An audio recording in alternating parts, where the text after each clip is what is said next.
Ikaw ba ay palagi na lang sinasaktan at binaliwala ng taong mahal mo? Halos hindi ka na niya iniisip dahil wala na siyang pakialam sa iyo. At kahit hindi naman kayo hiwalayng dalawa, pero nararamdaman mo na wala ka ng halaga sa kanya. Kaya gusto mo ba na siya ay mapapraning sa kakaisip sa iyo? Yung ikaw ay palagi niyang iisipin at palagi kanyang alalahanin. Kaya ngayon may ituturo ako sa inyo na ritual. Basta gawin ito na buo ang loob at tiwala mo. Pwede mo ito gawin sa kahit na anong araw o oras na gusto mo. Basta gawin ito bago ka matulog. At paniguradong mapapraning sa kakaisip sa iyo ang taong mahal mo. Ang gagawin mo lamang, kumuha ka ng papel at panulat at isulat sa papel ang kanyang tunay na pangalan at apelido ng 7 beses.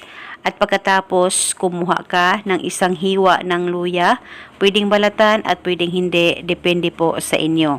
At pagkatapos, ilagay ang ritual sa plastic o ziplock at kahit na anong plastic na maliit na pwedeng paglagyan ay pwedeng gamitin.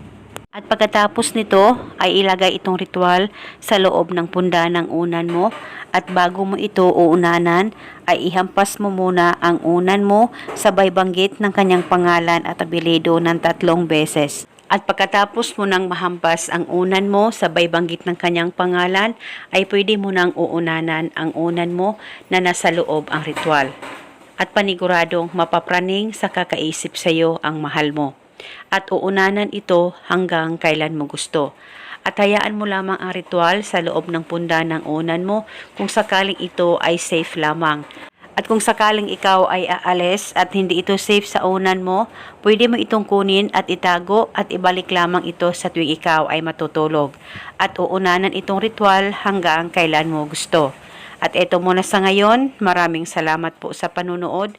May God bless us all.